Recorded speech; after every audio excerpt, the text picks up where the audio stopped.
مصیبت کو بیان کیا جائے تو یہ بڑھ جاتی ہے، اگر اس پر خاموشی اختیار کی جائے تو کم ہو جاتی ہے، صبر کیا جائے تو ختم ہو جاتی ہے، اور اگر اس پر شکر کیا جائے تو وہ راحت میں تبدیل ہو جاتی ہے۔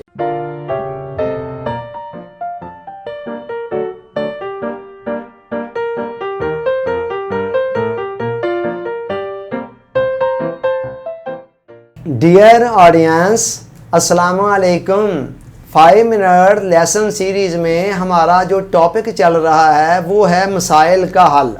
اسی ضمن میں آج جس نقطے کو ہم بیان کرنے جا رہے ہیں وہ ہے اللہ کا کثرت کے ساتھ شکر کرنا۔ پچھلا ہمارا بیان صبر پر تھا اور آج کا شکر پر ہے۔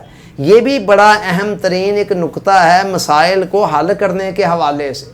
یاد رکھیں کہ ہماری زندگی کے اندر 2 ہی قسم کی حالتیں عام طور پر آتی ہیں، یا پسندیدہ آتی ہے یا ناپسندیدہ آتی ہے۔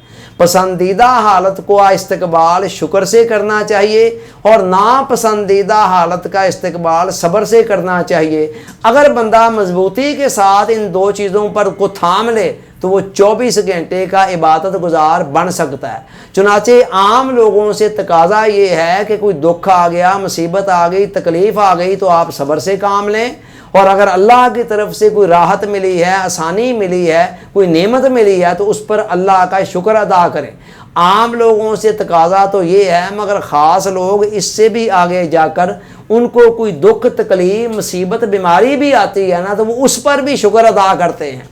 کیوں شکر ادا کرتے ہیں؟ وہ کہتے ہیں تیرا غم بھی مجھ کو عزیز ہے کہ یہ تیری ہی دی ہوئی چیز ہے۔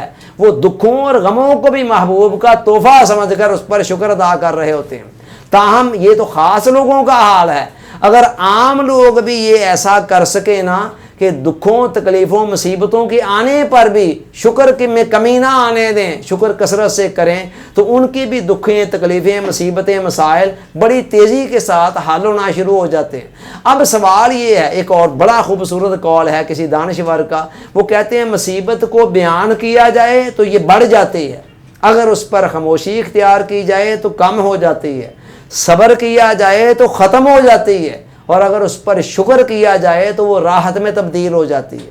سوال یہ ہے کہ ایک عام بندہ شکر کیسے کرے کسی دکھ، تکلیف، مصیبت، بیماری کے آنے پر؟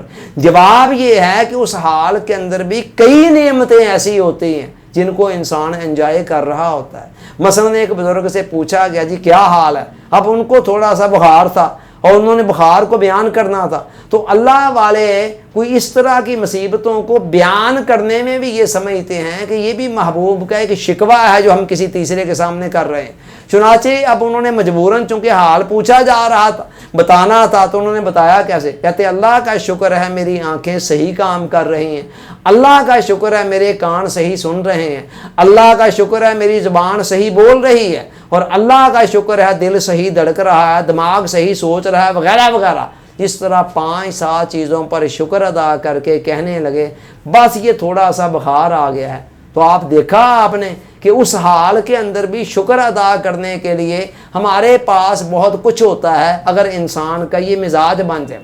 شکر کرنے کا بہت بڑا فائدہ جو اجر و ثواب ملتا ہے وہ تو ملتا ہی ہے، ساتھ اس کے 2 نیٹ رزلٹ یہ ملتے ہیں کہ ایک تو آپ کے پاس جو نعمتیں ہیں ان کی حفاظت ہو جاتی ہے، اور دوسرا ان میں مزید اضافہ ہونا شروع ہو جاتا ہے۔ قرآن نے کہا لَإِنْ شَكَرْتُمْ لَأَزِيدَنَّكُمْ، لوگوں اگر میری نعمتوں کا شکر ادا کرو گے تو نعمتوں کو اور بڑھاتا چلا جاؤں گا۔ تو جب بڑھیں گی تو اصل کے وہ قائم رہتے ہوئے بڑھیں گی نا، یعنی اصل بھی قائم رہے گی، ساتھ اور ان میں اضافہ بھی ہوتا چلا جائے گا، اور جتنی زیادہ آپ کے پاس نعمتیں آتی جائیں گی اتنی ہی زحمتیں، مسئلے، مسائل آپ کی زندگی میں کم ہوتے چلے جائیں گے۔ حضور علیہ السلام نے فرمایا احفظ اللہ فی السراء یحفظک فی الضراء، ہے بندے جب آسانیاں آئیں تو آسانیوں کی حالت کے اندر اللہ کی حدود کی حفاظت کیا کرو، یعنی آسانیوں کے اندر اللہ کی حدود کو پامال نہ کیا کرو۔ اور پھر کیا ہوگا؟ یحفظک فی الضراء، جب تمہارے اوپر سختیاں، تنگیاں آئیں گی نا تو پھر اللہ تعالیٰ بھی آپ کو بچا لے گا، ان میں سے نکال لے گا، آپ کی حفاظت کر دے گا۔ یہی معاملہ یہاں اپلائی ہوتا ہے، جتنا زیادہ آپ نعمتوں کے اوپر، راحتوں کے اوپر، آسانیوں کے اوپر اللہ کا شکر بجا لاتے ہیں،